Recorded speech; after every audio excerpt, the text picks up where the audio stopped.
अस्सलाम वालेकुम व्यूअर्स, मैं हूं समीना पाशा। उम्मीद है आप लोग खैरियत से होंगे।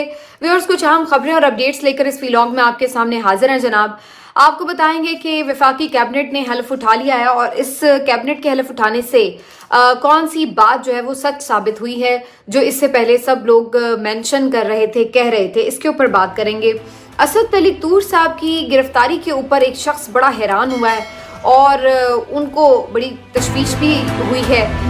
वो कौन है और क्या उनके इस बारे में जज्बात है, आपके साथ शेयर करेंगे। फवाद चौधरी साहब ने आज पेशी के मौके पर एक काम की बात, अंदर की बात बता दी है कि वो क्यों अभी तक पाबंदे सलासल हैं। आपके साथ डिस्कस करेंगे। इसके साथ साथ जनाब, जो कल एहतजाज हुआ उसके बाद आज क्या पेशरफ्त रही, खान साहब के केसेस की अपीलें थी, आज उन अपीलों पर क्या अपडेट्स हैं आपके साथ शेयर करूंगी। और फिर मरियम नवाज साहिबा ने जो एक फजूल हरकत की, उसके बाद उस फजूल हरकत की एक फजूल सी तौजी जो पेश की है वो भी आपके सामने रखेंगे।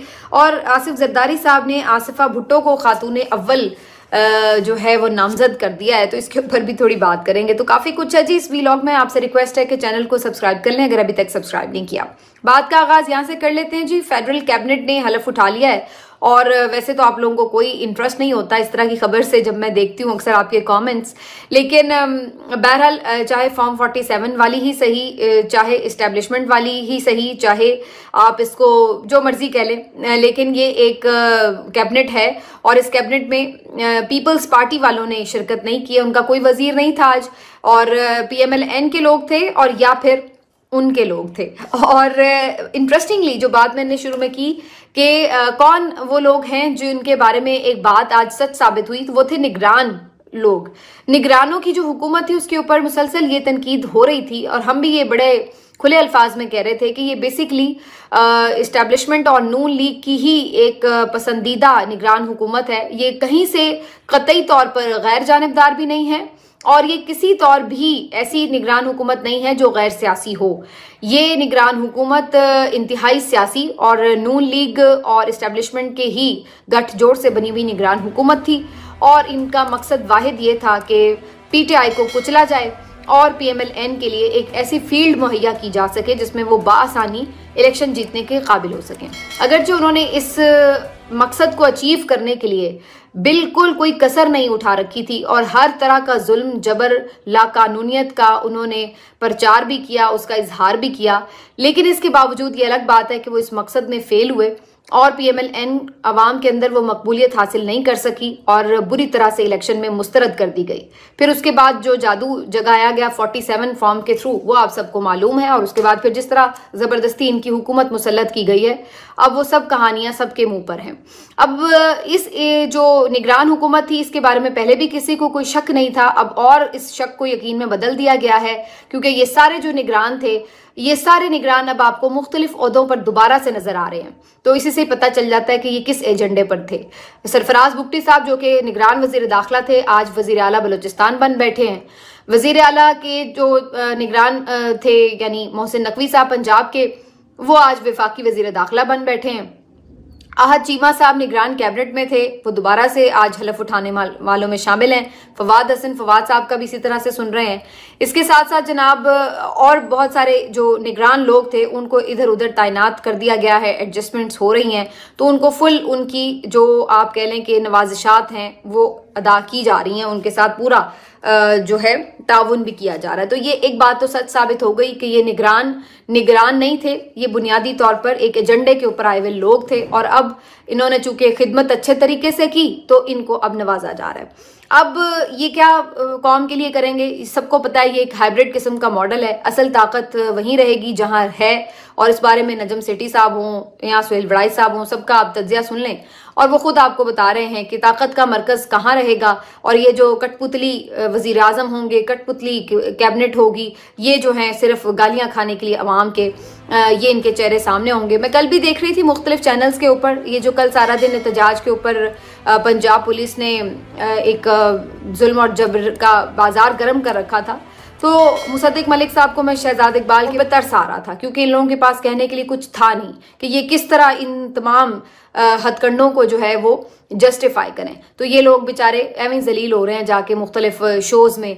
मुसद्दिक मलिक साहब कह रहे हैं जी मुझे आवाज़ नहीं आ रही, आवाज़ कट गई, और जनरल साहब भी ऐसे ही होम्योपैथिक से स्टेटमेंट दे रहे हैं जी जी बिल्कुल तहकीकात होनी चाहिए, किसी के साथ ज्यादती ना हो। तो ये बेसिकली बेचारे शर्मिंदा हो रहे हैं मुख्तलिफ टॉक शोज में जाकर, क्योंकि और अभी ये सिलसिला शुरू हुआ है। आगे इन्होंने जो जो हरकतें होनी है, इन्होंने ऐसे ही बेचारों ने शर्मिंदा हो रहे होना है और ये बोझ इनसे उठाया नहीं जा रहा होगा। और फिर आप देखेंगे कि जावेद लतीफ टाइप और बहुत सारे और इस टाइप के जो मियां नवाज शरीफ ग्रुप के जो लोग थे, वो आके आपको ये कहते हुए इधर उधर टॉक शोज में सुनाई देंगे कि हम तो ये हुकूमत लेना ही नहीं चाह रहे थे, हमें तो जबरदस्ती हुकूमत दी गई, और फिर ये शुरू हो भी गए हैं और मजीद भी कहेंगे। तो ये अब आपको आने वाले दिनों में ड्रामा और तेज होता हुआ नजर आएगा।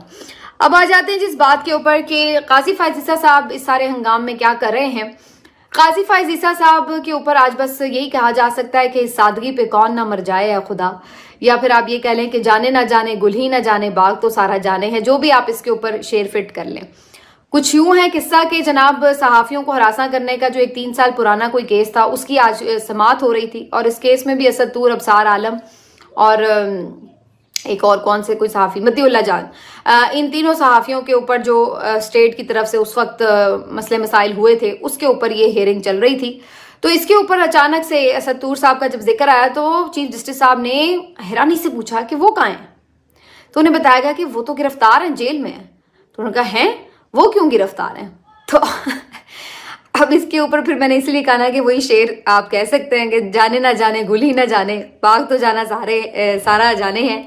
तो जनाब अब इसके ऊपर हम क्या बात करें। असद तूर साहब आपको हर पेशी के ऊपर चीफ जस्टिस साहब थैंक यू वेरी मच भी कहते हैं, और FIA भी ये बताती है कि जी चीफ जस्टिस साहब की तौहीन में उन्होंने जो कलमात कहे उसकी पादाश में वो इस वक्त पाबंदे सलासल है, लेकिन चीफ जस्टिस साहब बड़े लाइल्म हैं।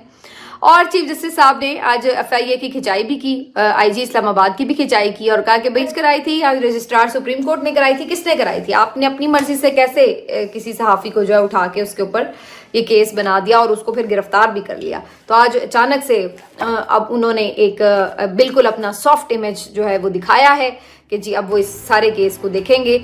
उम्मीद है कि अब असद तूर साहब को जल्दी रिहाई भी मिल जाएगी, क्योंकि मकसद जो था बस यही था कि ज़रा उनको सबक सिखा दिया जाए। तो सबक सीखने वालों में से वो है नहीं, सरफिरे इंसान है, ऐसे लोग सबक नहीं सीखते। तो उन्होंने बाहर आके फिर वही बोलना है जो वो तो आप खुद ही फिर कुछ दिन बाद आपको लगता है कि चलो जी इसी बहाने अपना एक सॉफ्ट इमेज दिखा देते हैं, तो फिर वो खुद ही इंटरवीन करके छुड़वा दिया जाता है। तो ये वाली सूरत हाल रही।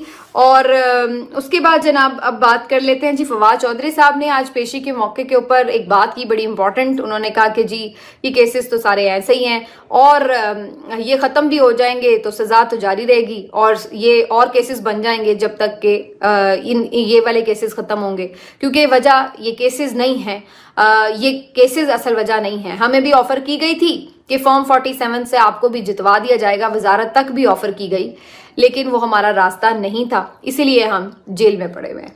तो ये मुख्तसर सी बात फवाद चौधरी साहब ने की है, लेकिन ये असल में आपको सारी कहानी समझा देती है कि फवाद चौधरी साहब जेल में क्यों हैं।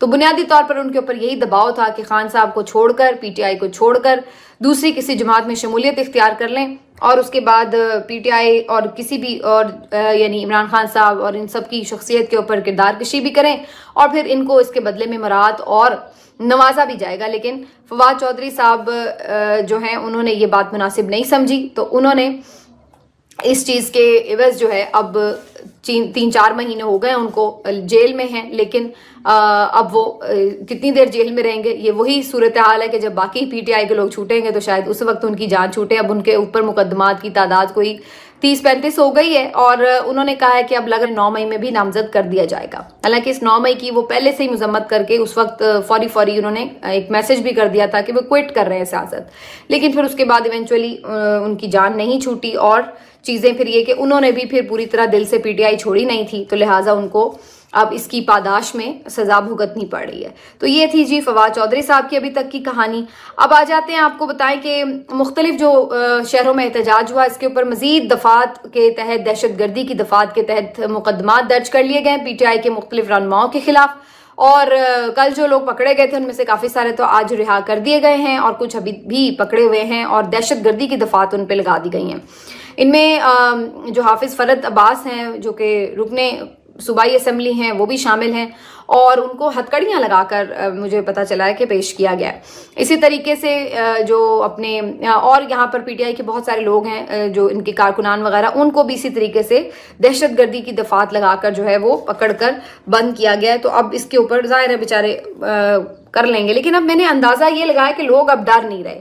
आप उन्हें गिरफ्तार कर रहे हैं, आप उन्हें पकड़ रहे हैं, आप उनके ऊपर मुकदमे बना भी कर रहे हैं, लेकिन लोग अब इन चीजों से डर नहीं रहे। तो ये आज बड़ा अच्छा मेरा ख्याल है डॉन में आर्टिकल लिखा हुआ था ये, और इस पे बड़ी अच्छी बात थी जो मैं आपको हमेशा इससे पहले कई दफा कह चुकी हूँ कि डर खौफ आप एक हद तक उस वक्त तक ही इसका हथियार इस्तेमाल करते हैं जब तक कि आपने इस्तेमाल ना किया, और जब आप इस्तेमाल कर दें और फिर मुसलसल करते चले जाएं तो फिर वो हथियार नहीं रहता, फिर लोग उससे डरना छोड़ देते हैं। तो अब आपने ये मार कुटाई, गिरफ्तारियां, ये इतना कर लिया है 2 सालों में कि अब उनके लिए ये खेल तमाशा बन गया है। पीटीआई वालों के लिए उनको अब इससे फर्क नहीं पड़ता ना, वो खौफजदा होते हैं। कल मैं बहुत सारे लोगों के इंटरव्यूज देख रही थी जो लोग कवरेज वहां पे कर रहे थे, उनसे सवाल करते थे कि आपको खौफ नहीं है, आप बच्चे लेकर आ गए हैं, आप खातून हैं, आप क्यों आ गई हैं? तो वो कहते नहीं, हमें कोई खौफ नहीं है। तो अब ये इतना आप लोगों ने कॉमन कर दिया कि उसका अब जो एक खौफ था या उसकी जो कोई स्पेशलिटी थी या उसकी वजह से कोई फर्क पड़ता था लोगों को, वो लोगों ने अब उसको यूज टू हो गए उससे। तो इसलिए अब ये हथियार हो गया पुराना, इससे लोगों को फर्क नहीं पड़ा। अलबत्ता आप लोगों का एक मस्ख चेहरा जो है वो सबके सामने खूब अया हो गया कि चाहे आप निगरान हुकूमत की सूरत में हों, चाहे आप जमहूरी हुकूमत की सूरत में हों, आपके पास हथकंडा यही है कि आप खौफ से हुक्मरानी करना चाहते हैं। इसके अलावा आपके पास कोई उसमें तरीका है नहीं, कोई जवाज रह नहीं गया। तो ये जो है अब सूरत हाल है मुकदमात के हवाले से। आज पीटीआई ने इसके ऊपर एक अहम प्रेस कॉन्फ्रेंस करके ये बात कही है कि अब वो इस चीज़ के ऊपर मुख्तलिफ जो कमेटियां बनेंगी उसके अंदर आवाज़ भी उठाएंगे और एहतसाब भी करेंगे, इसके ऊपर जवाब भी लेंगे। और उमर अयूब साहब जो कि अपोजिशन लीडर हैं, उन्होंने ये भी कहा कि मोहसिन नकवी भी अब वज़ीर दाखिला तो बन गए हैं, तो अब उन्हें भी फ्लोर पे आना होगा और जवाब भी देने होंगे, फिर पता चलेगा।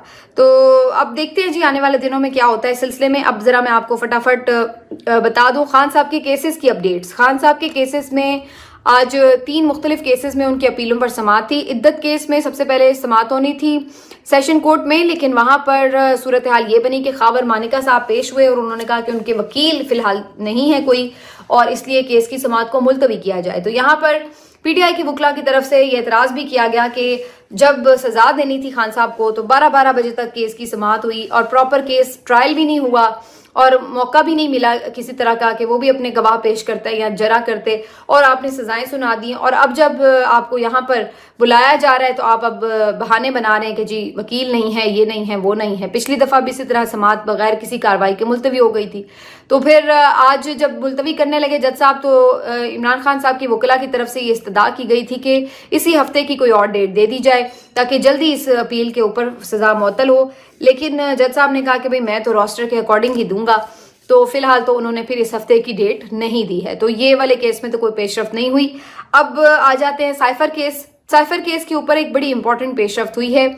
आज जो प्रोसिक्यूटर थे उनकी तरफ से, एफआईए के जो प्रोसिक्यूटर थे उनकी तरफ से एक नुक्ता उठाया गया और उन्होंने कहा कि ये जो अपीलें हैं ये काबिल समाअत ही नहीं है। 2 रुकनी बेंच है, चीफ जस्टिस आमिर फारूक और मियां गुल हसन औरंगजेब की जो मुश्तमिल बेंच है वो 2 रुकनी बेंच है और ये समाअत कर रहा है इस केस की। तो उन्हें ये कहा गया कि ये अपीलें नाकाबिल समाअत हैं। इसके ऊपर अदालत ने उन्हें मौका दिया कि आप साबित करें। तो उन्होंने कहा कि जो मुख्तलिफ उन्होंने कवानीन के हवाले दिए कि जो असल में ऑफिशियल सीक्रेट एक्ट इस पे अप्लाई हुआ है, उस एक्ट के तहत तो अपील का हक ही नहीं है मुजरिम के पास कि वो इस दफात के तहत जो है वो अपील ही नहीं कर सकता। तो उनका ये मानना है कि इसलिए खान साहब या शाह महमूद कुरैशी साहब दोनों को अपील का भी हक नहीं है इस केस में। तो अब ये उनकी तरफ से बात सामने आई है। देखते हैं कि इसके ऊपर अब फर्दर जो इमरान खान साहब के वकला हैं वो क्या दलाइल देते हैं और फिर कोर्ट इसके ऊपर क्या करती है। लेकिन उनका जो ओवरऑल एक इमेज है वो यही है कि जी इस केस में इमरान खान साहब की यकीनी तौर पर ही जो सजा है मुअत्तल हो जाएगी। अब ये सारी कहानियां जी खान साहब के मुख्तलिफ केसेस के हवाले से। और लास्टली आपको बता दें कि मरियम नवाज साहिबा ने जो काम किया है, मरियम नवाज साहिबा आज एक सहाफ़ी के सवाल के जवाब देने के लिए, वैसे तो वो रुकती नहीं है लेकिन आज रुकी गई, तो उन्होंने ये सवाल किया कि जी ये जो निगहबान पैकेज है आपका रमज़ान का, इसके ऊपर मियाँ साहब की जो तस्वीर है इसके ऊपर बड़ी तनकीद हो रही है और ख़ास तौर पर अपोजिशन और मीडिया में भी लोग बहुत तनकीद कर रहे हैं कि इसके ऊपर मियाँ साहब की तस्वीर क्यों लगाई गई है। तो इस पे मरियम नवाज साहिबा ने अपने मखसूस स्टाइल में पूछा उनसे कि आप ये बताएं कि पंजाब में हुकूमत किसकी है। तो उन्होंने कहा कि जी हुकूमत तो नून लीग की है। तो उन्होंने कहा तो बस फिर, यानी कि उन्होंने कहा कि जी नवाज शरीफ की पंजाब में हुकूमत है, लिहाजा नवाज शरीफ की तस्वीर ही लगेगी प्रोजेक्ट के ऊपर। अब इससे ज्यादा फजूल और गैर मंतकी किस्म का जवाब वैसे हो नहीं सकता था जो मरियम नवाज साहिबा ने दिया। वो आमतौर पर एक बड़ा मशहूर मकूला है ना कि उज़्रे गुनाह बदतर अज गुनाह, कि यानी जो आप बहाना या उसका जो जवाज तलाश करते हैं किसी गलत काम को सही साबित करने के लिए, वो उससे भी ज्यादा बुरा होता है बाज़ औक़ात। तो यही वाली सूरत हाल है कि आप लोगों ने एक अजीबोगरीब प्रोपेगेंडा करके या स्टेट का पैसा इस्तेमाल करके, जो आप लोगों के टैक्स का पैसा है उसको इस्तेमाल करके, अगर आप उन्हीं में से गरीबों के लिए अगर कुछ निकाल के कर भी रहे हैं, तो अव्वल तो ये आपकी अपनी तरफ से तो कोई है नहीं है, खैरात हो या इमदाद हो, तो आप किस हवाले से उस पर अपनी तशहीर कर रहे हैं, आप उस पर वाह किस चक्कर में करवा रहे हैं। पहली बात तो ये है, या तो वो मियाँ साहब के पैसों के हो तो फिर तो समझ में भी आता है, और फिर उसके बाद जब आपको इस चीज को रियलाइज करवाया जा रहा है तो आप ऊपर से और तकब्बुर के साथ और ये रियलाइजेशन करा रहे हैं कि जी हुकूमत तो हमारी, पहले तो ये आपकी हुकूमत है नहीं है, तो जाली मैंडेट से आपने जबरदस्ती मुसल्लत शुदा हुकूमत है, नंबर 1। नंबर 2 ये कि अगर ये हुकूमत आपकी हो, बल्कि मैं तो कहती हूँ आपकी क्या किसी की भी हो, पीटीआई की हो, पीपल्स पार्टी की हो, किसी भी जमात की हुकूमत हो, तो आप लोग ये समझते हैं कि जो टैक्स पेयर का पैसा है उससे अगर आप कोई प्रोजेक्ट शुरू करते हैं तो आप समझते हैं कि उनके ऊपर आपकी शक्लें नजर आनी चाहिए लाजमी, कि यानी नवाज शरीफ का पंजाब है ये, यानी नवाज शरीफ ने कोई खरीदा हुआ पंजाब है, उसका पूरा खरीद लिया उसने, या उसने कोई फतह कर लिया पंजाब को कि जो उसका ये पंजाब हो गया और उसकी हुकूमत बन गई है, लिहाजा उसकी हर तरफ जो है वो चेहरा नजर आना चाहिए। तो ये कोई लॉजिक नजर नहीं आती इस बात की।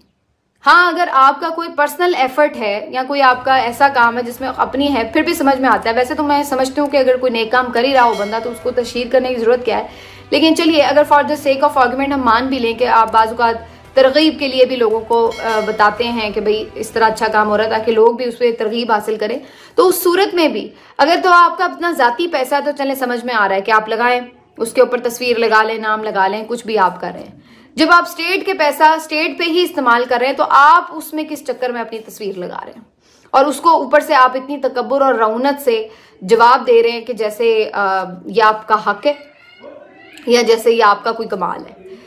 तो मैं पहले ही कल बात ये कर रही थी कि ये जो मरियम नवाज साहिबा की आते जाते फोटोशूट और वीडियोस हैं ये और लोगों में गुस्सा दिलाती हैं, इसी वजह से हम देखते हैं कि एहतजाज कम होने के बजाय बढ़ रहा है। तो ये इस किस्म की जो इनकी अजीबोगरीब सी बेमंतकी और बेदलील किस्म की गुफ्तगू है, ये भी लोगों में उसी तरह आग लगाती है कि यार ये किस मेंटेलिटी के जो लोग हैं हमारे ऊपर मुसल्लत हुए हैं। मिलते हैं आपसे अगले वीलॉग में, अपना ख्याल रखिए।